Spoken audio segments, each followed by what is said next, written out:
할렐루야. 달란트 비유는 영어로 재능이라는 말이 탤런트 이렇게 얘기하기 때문에 재능과 관계된 설교로 많이들 여러분들이 들으셨을 겁니다. 하지만 그것이 달란트 비유에 대한 중요한 오해를 하게 만들 수 있는 부분이 있어서 여러분들과 같이 말씀의 맥락을 붙잡고 말씀을 한번 살펴보고자 합니다.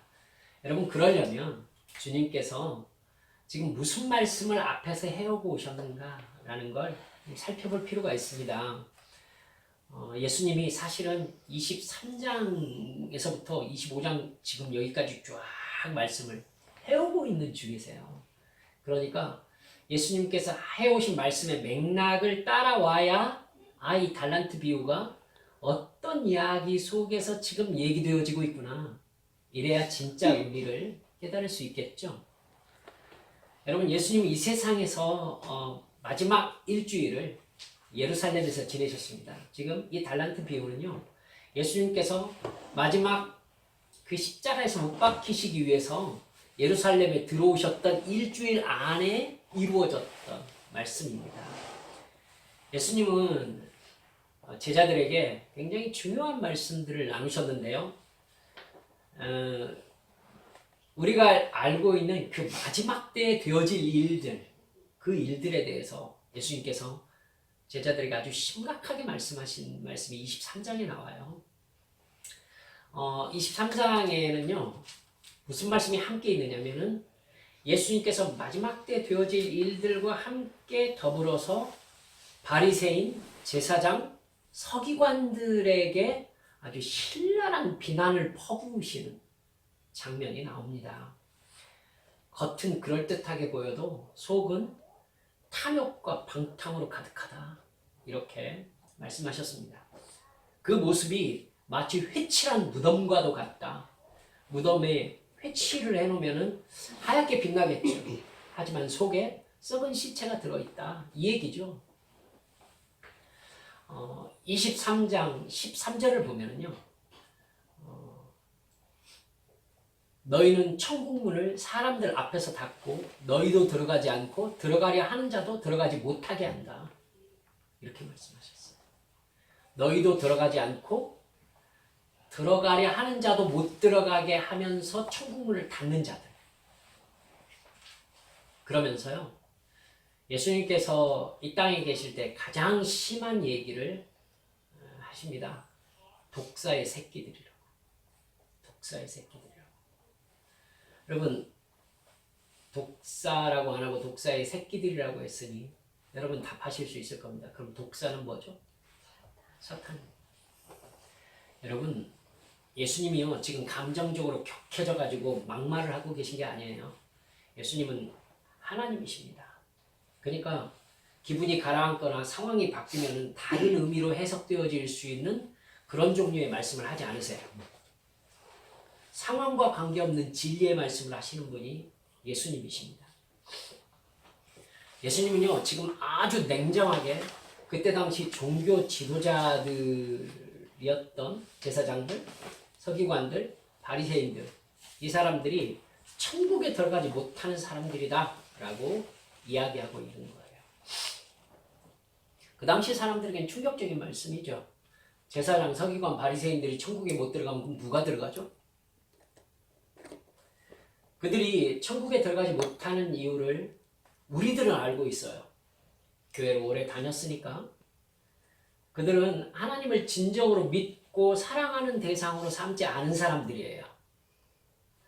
그들의 종교 행위나 그들이 알고 있는 율법적 행동들, 그들이 행하는 그 모든 행동들이 모두 다 사람에게 보이기 위해서였기 때문에 그래요. 사람에게 보이기 위한 목적은 뭐죠? 돈을 벌기 위해서예요. 그리고 인정을 받아서 자기의 영향력을 확대하기 위해서입니다. 결국 그 사람들은 하나님께 복종하는 것이 아니라 자기가 하나님이 되기 위해서 율법적 행위를 했던 것이죠. 그들의 종교 행위는 하나님을 대상으로 하지 않고 사람들 눈에 그럴듯하게 보여주는 것이 목적이었어요. 그러니까 그들은 행동과 전혀 다른 마음을 가지고 있을 수밖에 없죠. 사람들이 있으면 즉시 그럴듯한 종교 행위를 하지만은 사람들이 보는 사람이 없으면은 탐욕과 방탕의 행동을 아무렇지도 않게 한다는 것이죠. 예수님은 이 모든 것을 알고 계시면서 하늘에서 보시는 하나님을 속일 수 없다, 이렇게 이야기하신 것입니다.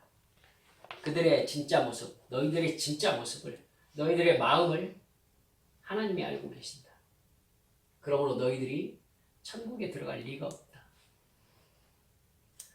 뿐만 아니라 너희들의 가르침을 받은 자도 천국에 못 들어가게 하는 사람들이다. 왜냐하면 너희들처럼 살게 만들 테니까.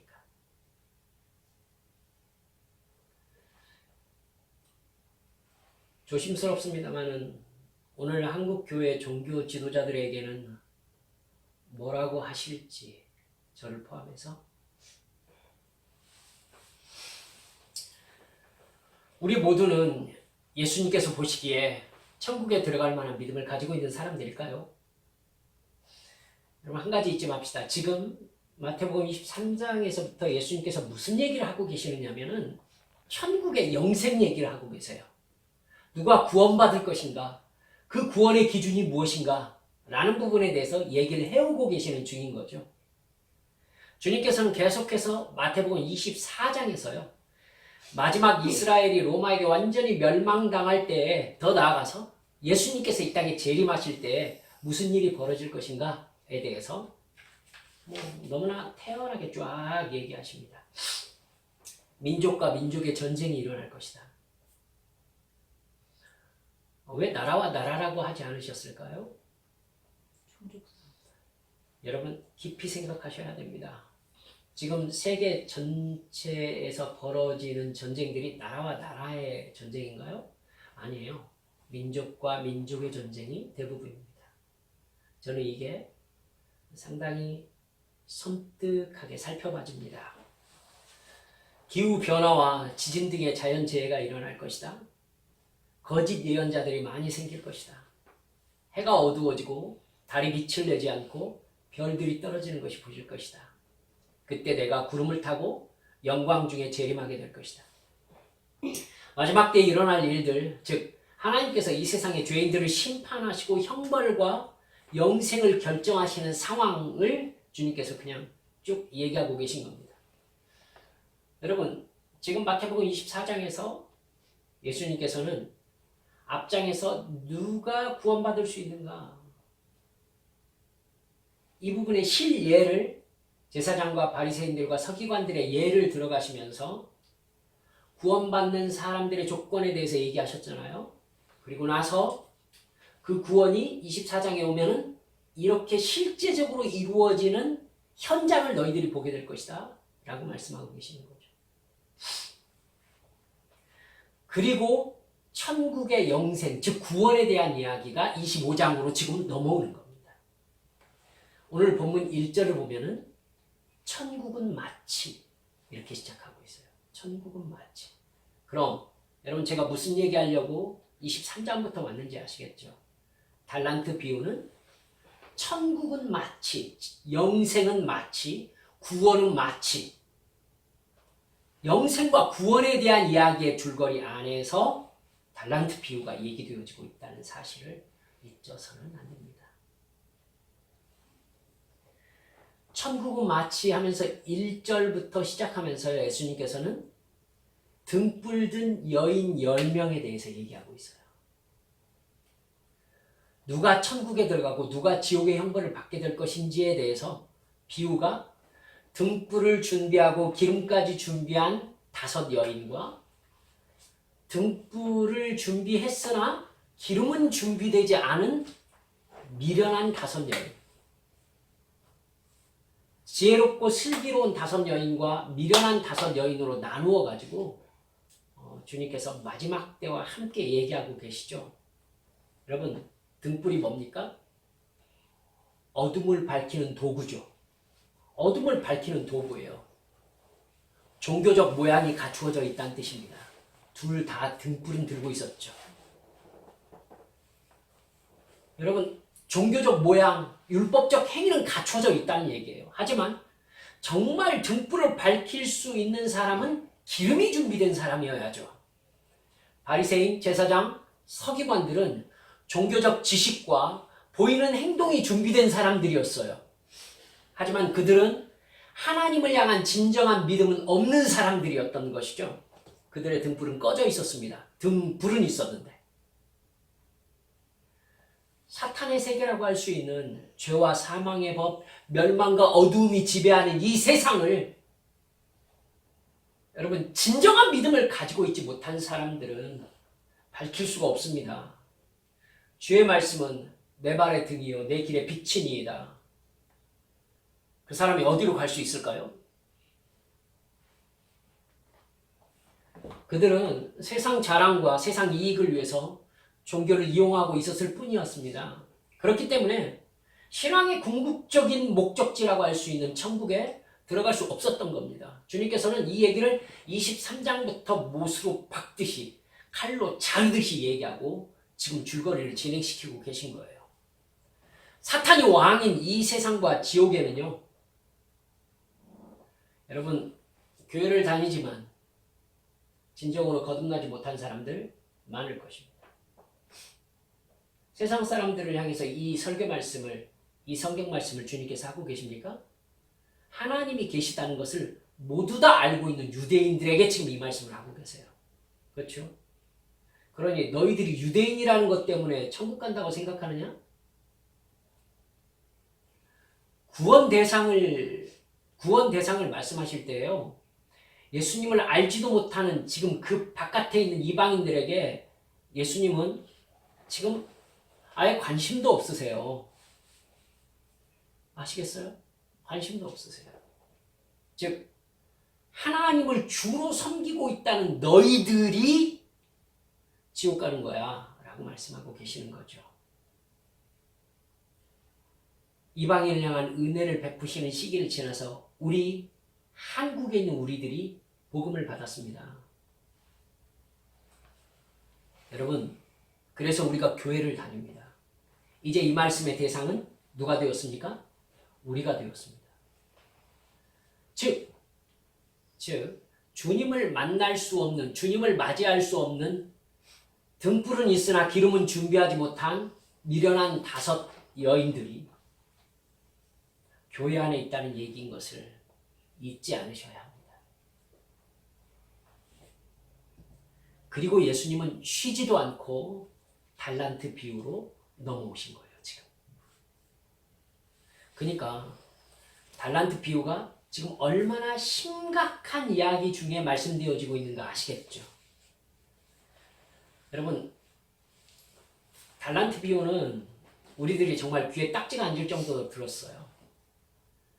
큰 오해가 이 말씀이 하나님께서 나에게 주신 재능이 무엇인가를 이렇게 알아보는 이야기, 그런 설교로 우리들에게 기억되어져 있다. 이게 이제 심각한 문제가 되는 거예요. 하나님은 나에게 어떤 재능을 주셨을까? 어떻게 하면 하나님이 주신 재능을 잘 활용해가지고 성공할 수 있을까? 그래가지고 여러분들은 하나님께서 주신 달란트를 모두 다 가지고 있습니다. 그러니까 그걸 발견하셔서 개발을 하시는 겁니다. 그걸 발견할 수 있는 은사의 발견 프로그램은 이렇습니다 하면서 은사 발견 프로그램이 쫙 진행됩니다.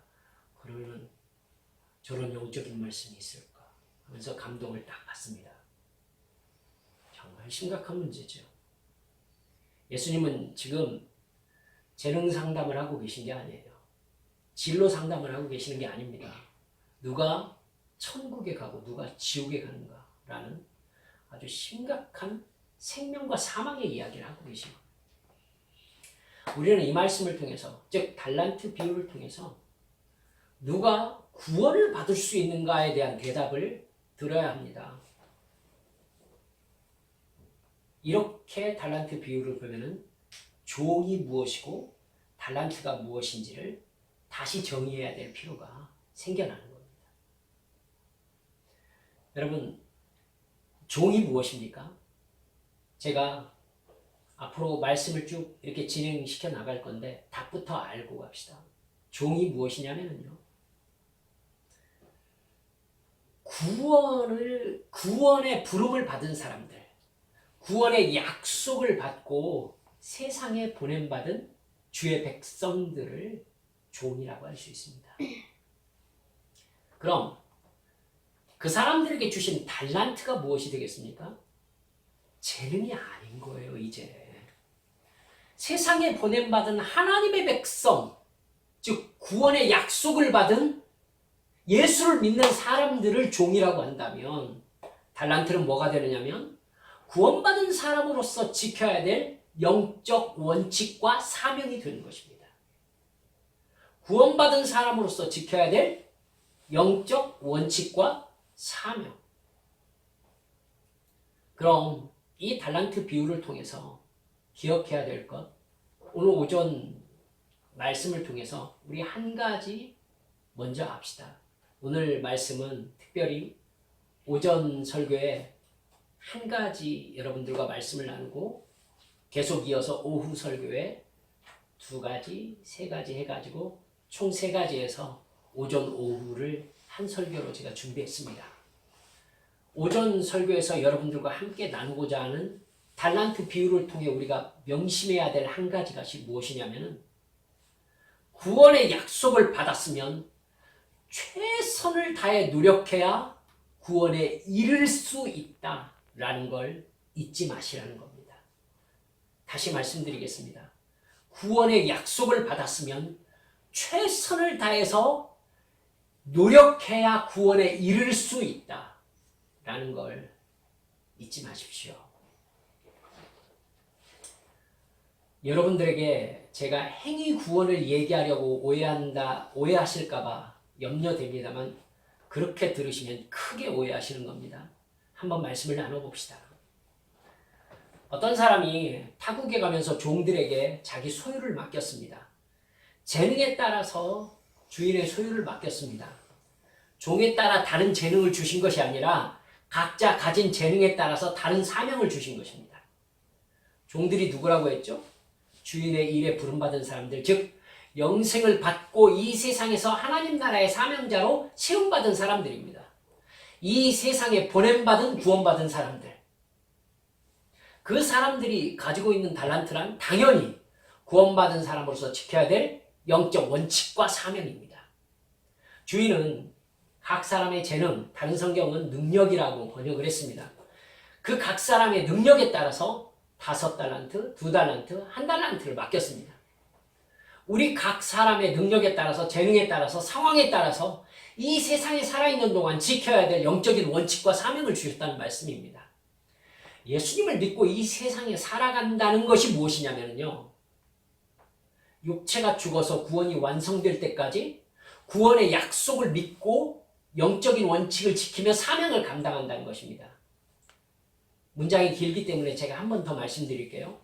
예수님을 믿고 이 세상에서 살아간다는 것이 무엇이냐면 육체가 죽어서 구원이 완성될 때까지 구원의 약속을 믿고 영적인 원칙을 지키며 사명을 감당한다라는 것이 이 세상에서 예수를 믿고 살아간다는 의미입니다.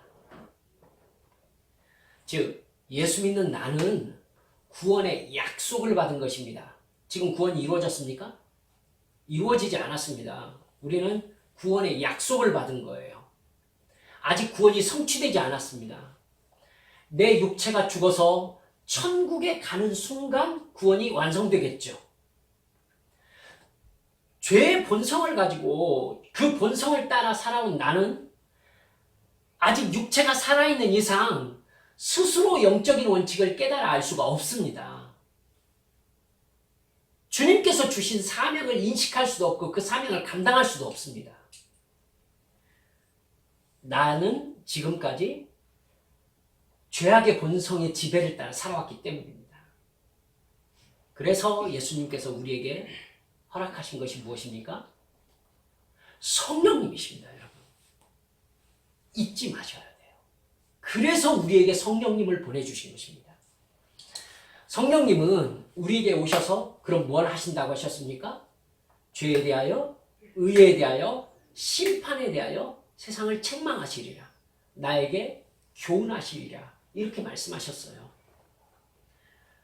사탄의 죄성과 같은 내 옛사람의 욕망을 나는 품고 있습니다. 그것이 무엇인지 이전에는 구분이 안 갔었어요. 그냥 그대로 사는 게 자연스러우니까. 근데 성령님이 오시면 무엇이 사탄의 죄성과 닮은 옛사람의 욕망인지가 구분이 가기 시작합니다. 지혜의 영이시니까. 죄에 대해서 깨닫게 하시는 것입니다. 그러면 나는 어떻게 해야 됩니까? 그 죄의 욕망을 거절하고 싸워서 내 마음이 탐욕과 정욕에 빠지지 않도록 지켜야 하는 겁니다. 이게 네거티브적인 사명이죠. 방어하는 것입니다. 여러분, 이게 가장 기본적인 영적인 생활입니다. 영적인 생활의 가장 기본은 죄에 물들지 않게 죄와 싸우는 것입니다. 그리고 성령님은 의에 대해서 우리에게 가르쳐 주십니다. 의가 무엇입니까? 하나님의 뜻을 행하는 것입니다. 내가 죄의 본성이 남아있는 육체에 사는 동안 영적인 존재로 살도록 이끌어 주시는 겁니다. 여러분, 이게 얼마나 어려운지 여러분 아셔야 합니다. 죄의 본성이 남아있는 육체에 내가 살고 있는데 영적인 삶을 살아야 되는 거예요. 이게 우리예요. 여러분, 내가 순종해야 할 영적인 생활 원칙과 사명을 우리에게 성령님이 가르쳐 주시는 거예요. 여러분, 이게 바로 우리에게 주시는 달란트인 것입니다. 제가 달란트를 어떤 의미로 얘기하는지 이해하시겠어요? 네. 여러분, 구원받은 나는 이 세상에 살지만 세상 사람이 아니라 천국의 시민입니다. 이게 참 우리에게 갈등인 거예요. 천국 시민이면 천국에서 살면 속이 편하겠죠. 이 세상에 살기 정말 편한 사람들은 죄인이에요. 죄의 욕망대로 그냥 살면 되니까. 근데 죄가 왕노릇하는 이 세상에서 천국 시민으로 살으래. 이러니까 이제 문제가 발생을 하는 겁니다. 그래서 성령님이 아니시면은 감당할 수 없는 게 이 세상에서의 삶인 것입니다. 여러분, 육체라고 성경에서 표현되어 있어요. 이 세상에서 사는 이 사람들을. 이 육체라고 표현된 세상 사람들이 사는 방식과 여러분 전혀 다른 사고방식을 우리는 가져야 돼요. 그리고 전혀 다른 행동 양식대로 살아야 되는 거예요. 그래서 우리를 영의 사람들이라고 얘기하는 거죠. 그렇기 때문에 각자의 능력과 성향과 재능과 처한 상황에 따라서 영적으로 사는 그 영적인 삶이 다 다른 거예요. 정도가 다른 삶의 원칙들, 영적인 삶의 원칙과 방식들이 주어지는 것이죠. 그런 영적인 원칙들을 지키고 살아야 사명을 인식할 수 있고, 그래야 영적인 존재로 영적인 생활을 하는 게 가능해요. 여러분, 일단 그럼 영적인 생활이라는 것을 규정을 딱 짓고 계속 나아가 봅시다. 우리가 영적인 존재이기 때문에요. 예수님을 믿는 우리들의 삶은 영적인 삶이어야 해요. 영적인 삶. 영적인 삶이 무엇인가라는 부분에 대해서는요, 우리가 영적인 존재다 라는 것만 붙잡으면 문제를 풀어낼 수 있습니다. 자, 육적인 삶, 즉 본능적인 삶을 살고 있는 세상 사람과 다르게 우리는 영적인 사람으로 거듭난 사람이잖아요. 그렇기 때문에 영적인 생활 원칙이 있을 수밖에 없어요. 예배 문제만 하나 풀어봐도 이걸 알 수 있습니다. 예수님은 요한복음 4장 24절에서요. 하나님은 영이시니 예배하는 자가 영과 진리로 예배할지니라. 영과 진리로 예배할지니라.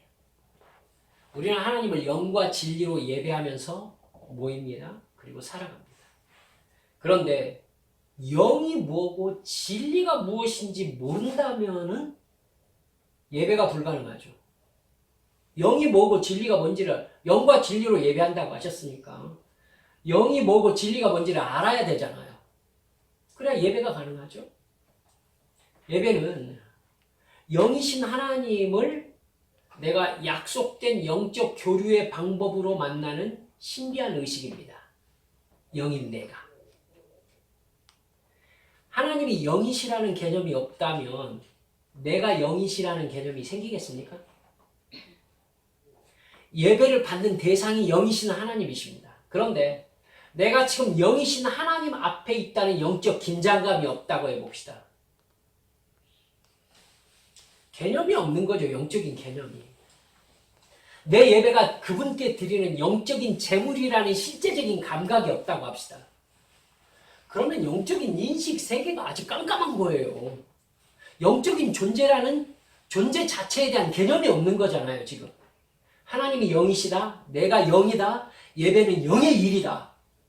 이거에 대해서 그게 뭐야? 이게 뭔 말이야? 이러고 있는 거예요, 지금. 그러면 진정한 예배는 불가능하죠.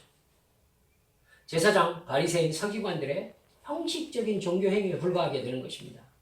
그 사람의 기도는요, 자기 소원을 비는 기원일 뿐이겠죠. 그 사람의 찬양은요, 음악 이상이 아닌 겁니다.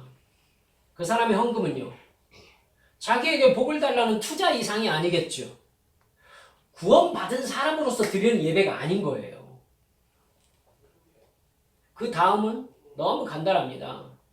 하나님을 실제적인 영적 대상으로 인식하지 못하는 사람이 하나님께서 주시는 사명을 인식하는 게 가능합니까? 불가능하죠. 그 사람이 하나님께서 왜 나를 이런 환경과 관계와 이 만남과 이 교회에 오게 하셨는지 알 수 있겠어요? 어떻게 알아요? 이 사람이 교회 다니는 것은 자기 이익을 기원하기 위한 것일 뿐이에요.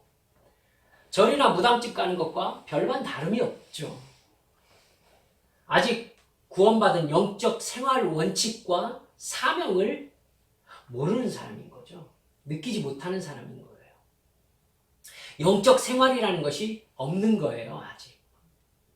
아직 자신이 구원받은 사람으로서 세상에 보내진 하나님의 종이라는 인식도 없는 거예요, 지금. 구원받은 사람으로서 지켜야 될 영적 원칙과 사명? 아직 인식하지 못한 사람인 거예요. 그 사람에게 달란트 비유는 재능 이야기일 뿐이죠. 재능 이야기일 뿐이죠. 아직 구원받은 사람으로서 영적인 생활이 이루어지지 않고 있기 때문입니다. 그럼 우리는 중요한 걸 알게 됩니다. 구원받은 사람은 그 사람의 생활이 어떤 생활이어야 된다고요? 영적 생활이어야 한다고요. 구원받았다는 것은 육적인 사람이 영적인 사람으로 거듭났다는 이야기니까 그 사람의 삶이 영적인 생활이 되어야 되는 것은 당연한 것이 되는 것이죠. 믿음이 어릴 때에는요, 모두 다 막막한 영적 어두움을 경험합니다.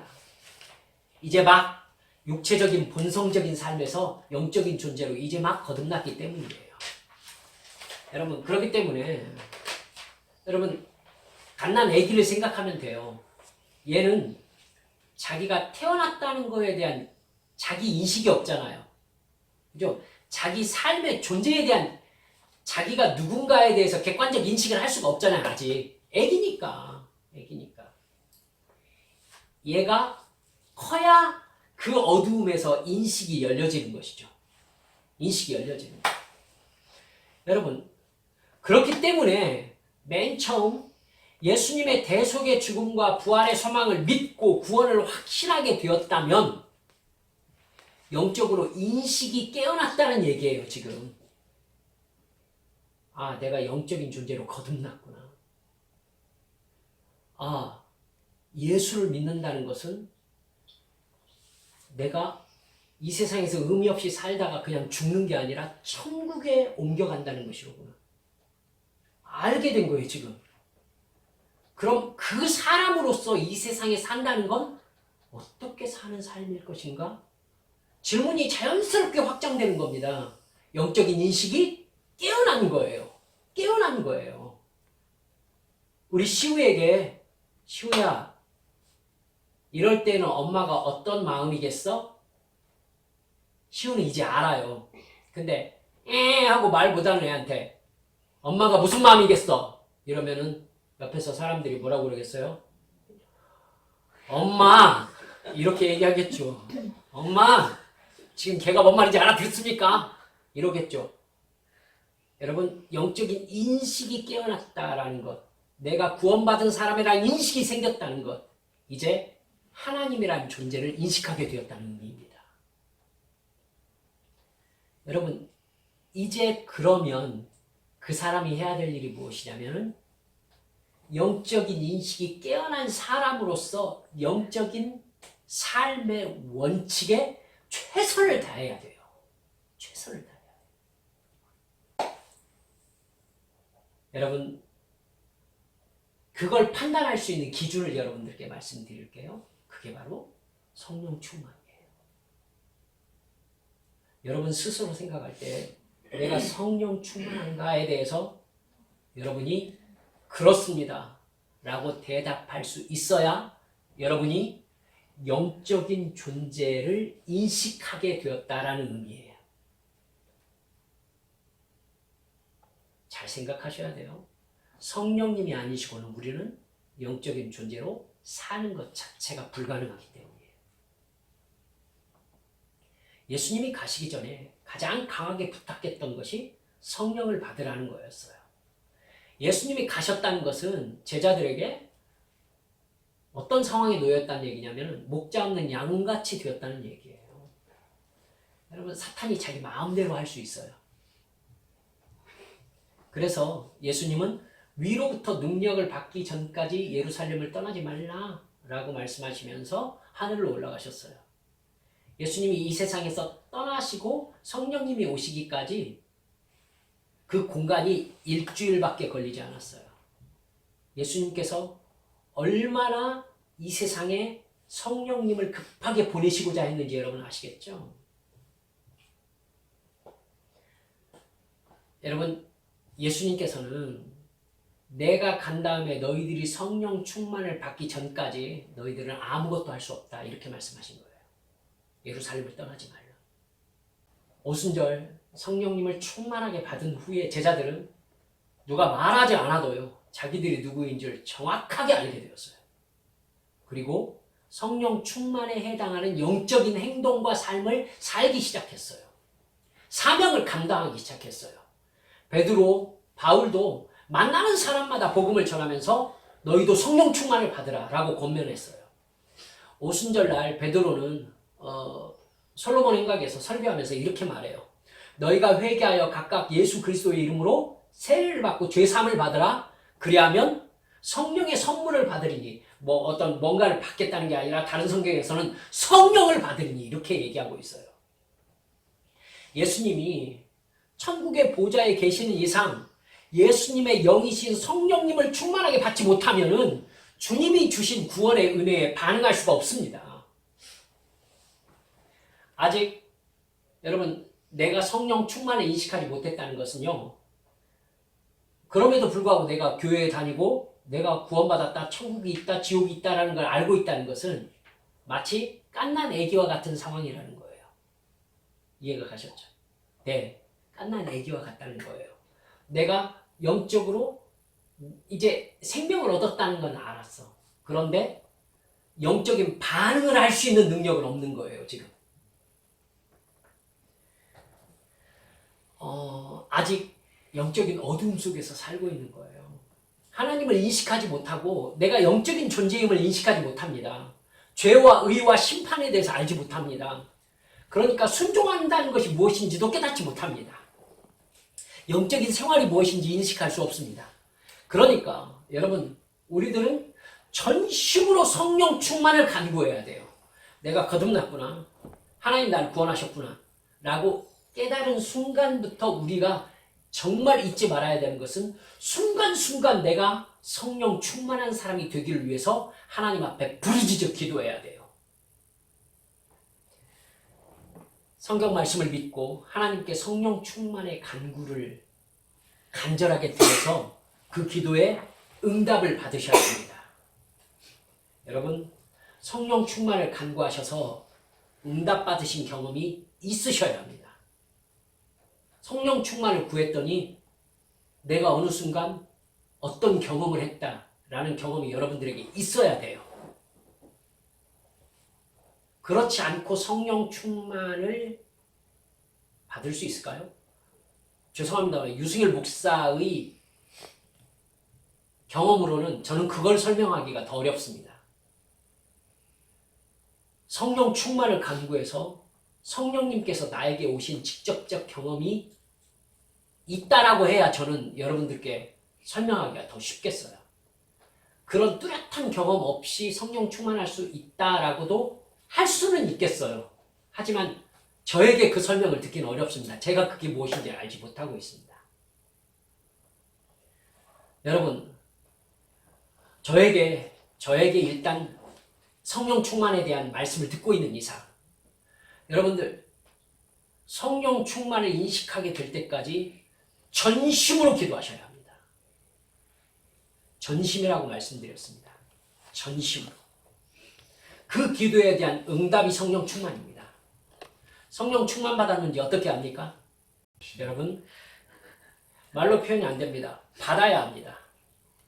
맛을 보고 맛을 아는 샘표 간장이라고. 여러분, 맛을 봐야 그 맛이 뭔지를 알지. 그걸 여러분, 아웃백 스테이크를 제가 어떻게 맛을 표현합니까? 먹어봐야지. 성령은 받아봐야 성령 충만이 뭔지를 알아요. 여러분, 전심으로 간구하는 기도가 영적 생활의 출발입니다. 그리고 베이스입니다. 여러분들의 정시기도 시간에 가장 중요한 기도 제목이 무엇입니까? 나로 성령 충만하게 해주시옵소서. 여러분, 주님이 이 세상을 지배하는 원칙으로요, 심는 대로 거두리라 라는 원칙을 세우셨습니다. 갈라디아서 6장 8절 말씀을 보면 자기의 육체를 위하여 심는 자는 육체로부터 썩어질 것을 거두고 성령을 위하여 심는 자는 성령으로부터 영생을 거두리라 말씀하셨습니다. 고린도 후서 9장 6절 말씀을 보면 적게 심는 자는 적게 거두고 많이 심는 자는 많이 거둔다 라고 말씀하셨습니다. 영적인 세계의 말씀입니다. 기도하며 영적인 세계를 사모하고 갈구하는 사람이 하나님의 응답을 받습니다. 운동도 정말 열심히 하는 사람이 실력이 느는 게 당연합니다. 수영도 열심히 하는 사람이 빨라요. 당연한 겁니다. 노래를 잘하고 싶은 사람은 노래 연습을 남보다 많이 해야 합니다. 공부도 밤새서 열심히 하는 사람이 성적이 좋은 게 당연한 겁니다. 하나님이 그렇게 만드셨어요. 기도도 전심으로 기도하는 사람의 기도가 응답받게 되어 있습니다. 그 사람이 영적인 세계가 열려지고 영적인 세계를 인식합니다. 여러분, 그 기도가 응답받아서 성령으로 충만하게 부어주시는 기도의 경험이 있어야 영적이라는 것이 이런 것이구나에 대해서 인식 세계가 열려지는 거예요. 성령 충만을 받았습니까? 성령님께서 주시는 은사도요, 성령님과 긴밀하게 교제하면서 기도 가운데 성령님과의 교제가 깊어지면 영적인 세계가 확장됩니다. 영적인 은사에 대해서 확실하게 손에 잡힙니다. 좀 과격하게 표현합시다. 생명 걸고 기도하면 주님께서 생명 걸고 응답하십니다. 죽으라고 기도하면은 주님께서 죽으라고 응답하실 겁니다. 여러분께 이렇게 여쭙시다. 여러분 기도에 실력이 있습니까? 이거 없으면 안 됩니다. 기도에 실력이 있습니까? 기도가 여러분에게 어떤 의미인지 다른 사람에게 분명하게 이야기할 수 있습니까? 그걸 얘기하지 못한다면 아직 기도의 세계에 들어오지 못한 사람이죠. 여러분, 구구단을 확실히 알고 있는 사람은 구구단을 다른 사람에게 설명할 수 있습니다. 여러분, 내가 아는 만큼 아는 거예요. 내가 쥔 만큼 깨달은 거예요. 하나님이 지금 나와 어떤 관계에 있는지 확실하게 알고 계십니까? 그래서 하나님께서 지금 나에게 뭐 하라고 하고 계시는지 확실하게 손으로 붙잡고 가고 있어요? 그게 없으면은 어떤 방향으로 뭘 위해서 달려가고 있는 거예요, 지금? 하나님을 인식하고 성령님을 인식하고 내게 주시는 하나님의 말씀을 분별하기 위해서요. 내가 해야 되는 기도의 시간이 있어요. 이 정도의 영적인 생활을 유지하기 위해서 읽어야 되는 성경의 장수가 있어요. 주님을 생각하는 시간이 정해져 있어요. 이 루틴이 깨지면요, 정상으로 돌아오기가 되게 힘들어요. 여러분, 그런 영적 생활의 루틴이 없다면 성령님께서 내 영혼을 확 장악하시는 순간을 감지를 못해요. 그런 경험을 할 수가 없어요. 영적인 무지와 무감각 때문에 언제 어디서 내가 무엇을 해야 되는지 결정할 수가 없어요. 그러니까 사명인식이 안 되는 거예요. 하나님을 사랑하는 반응으로 내가 무엇을 해야 되는지, 이웃을 사랑하는 말씀에 내가 어떻게 뭘 해야 된다는 것인지 알 수가 없는 거예요. 그저 육체적인 본능에 따라 살고 세상에 사는 사람들처럼 돈 벌기 위해서 사는 거예요. 돈 벌었으면 그 돈 써서 내가 하나님됨을 느껴보려는, 그런 기분을 즐겨보려는 죄악의 욕망을 충족시키려고 사는 것이죠. 그것이 정욕과 탐심에 사로잡힌 세상 사람들의 삶이에요. 그 사람이 한 달란트 받은 사람입니다. 한 달란트를 묻어두었다고 했습니다. 단순히 돈이라면 땅바닥에 묻어두기가 참 그렇죠. 여러분, 뭔가 묻어둘 만한 것이었겠죠. 그래서 금이나 은을 가르칠 것입니다. 만약에 한 달란트가 금이라면 한 달란트밖에 못 받아가지고는 그 사람이 땅에 묻어두었다고 설교하는 설교를 제가 어렸을 때 들었습니다만, 한 달란트는 34kg입니다. 금 34kg이면 20억입니다.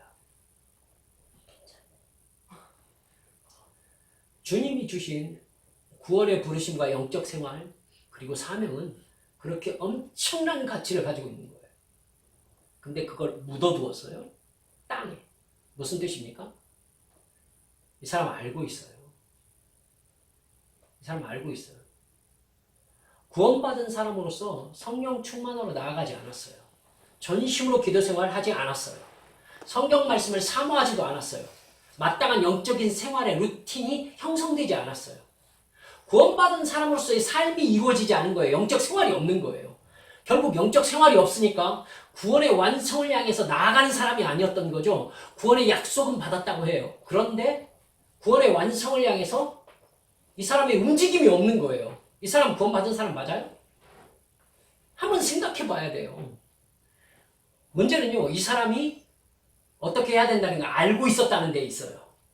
알고 있어요. 뭘 해야 되는지 알고 있어요. 근데 하지 않은 거예요. 그냥 돈 벌고 세상 사람으로 살았어요. 그 사람들이 예수님께서 책망하신 제사장들, 바리새인들, 서기관들인 거예요. 알고 있다고요. 알고 있다고. 근데 안 한 거예요. 알면서 행하지 않은 사람들. 여러분, 그렇게 살다가 주인이 돌아오셨어요. 극단적으로 얘기해서 자기가 죽은 거예요. 내 육체가 죽은 것이죠. 그러자 이 사람이 주인에게 뭐라고 하는지 아세요? 자기 잘못했다고 하지 않아요. 뭐라고 하느냐면, 주인이시여, 당신이 준 달란트를 나는 땅에 묻어두었습니다. 내 것이 아니었기 때문입니다. 난 내 것으로 먹고 살았습니다. 난 당신 걸 당신께 드립니다. 무슨 말인지 이제 여러분 아시겠죠? 자기는 이 세상에서 천국 백성으로 살아낼 자신이 없었다.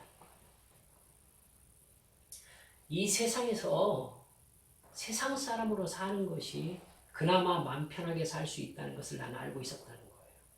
그래서 나는 당신이 주신 영적인 생활 습관과 당신이 주신 사명, 그건 땅에 묻어두었다는 거예요.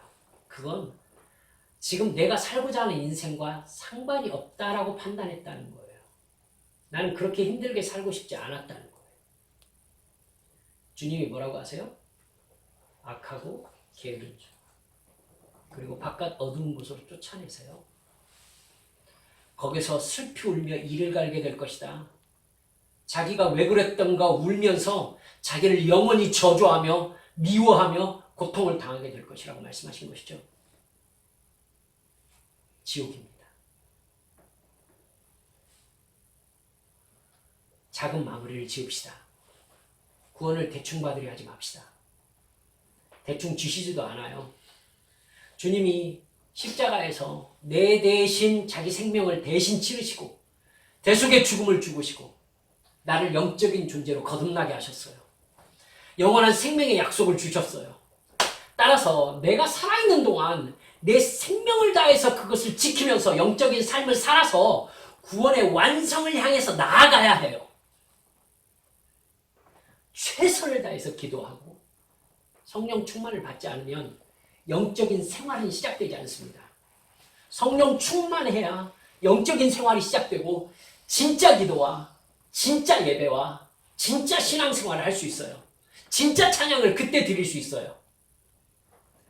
성령 충만해야 내가 여기에서 이렇게 사는 이유, 하나님이 나를 이 관계 안으로 보내신 이유, 이 교회를 섬기게 하신 이유를 깨달을 수 있어요. 그래야 사명 감당이 가능해요. 이 영적인 생활 원칙과 주신 사명이 바로 달란트라는 겁니다. 그 사람은 정말 전심으로 기도해서 영적인 세계를 확장시킵니다. 주님께서 주신 것이 씨라는 걸 알게 돼요. 여러분 머릿속에서 생각하고 있는 바로 그것입니다. 맨 처음에 씨를 뿌리지만 30배, 60배, 100배 5달란트를 받았지만 또 다른 5달란트. 주님께서 주신 영적인 생활과 사명의 영적인 열매는 헤아릴 수 없이 확장됩니다. 이게 주님의 약속이에요. 약속이에요. 이 복된 생활로 우리를 인도하시면서 우리에게 뭐라고 하시냐면 고난을 받으라. 두려워하지 말아라. 근심하지도 말라. 염려하지도 말라. 내가 책임질 거야. 이러시는 거예요. 이 영적인 생활이 싫어서 기도하지 않고 이 영적인 사명 안으로 뛰어들지도 않고 땅에 묻어두었다고? 완전 바보 멍청이에요. 그리고 주인이 오셨는데 그 주인 앞에 그거 하나 저 이거 주셨죠? 하면서 주인한테 드린다고? 이런 바보 멍청이. 여러분 우리 이 영적인 생활에 붙잡힙시다. 그래서 은혜의 감옥에 갇힙시다. 세상은 돌아보지도 맙시다. 그래서 나에게 주신 이 영적인 삶, 주님과의 약속, 우리 주님께서 주신 이 한 달란트를 여러분 붙잡고 더 깊어지고 더 넓어지고 더 커지게 하는 영적인 생활에 최선을 다하자는 거예요. 이게 바로 5달란트 받아서 5달란트 남긴 사람, 2달란트 받아서 2달란트 남긴 사람, 말씀에 씨를 뿌려서 30배, 60배, 100배의 열매를 거두게 하는 사람, 바로 그 사람인 것입니다. 기도합시다.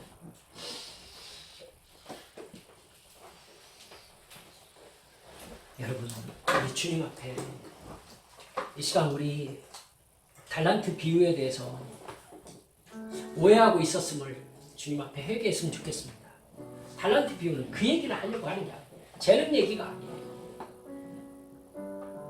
네가 구원받을 만한 믿음을 가졌느냐를 점검시키는 말씀이에요.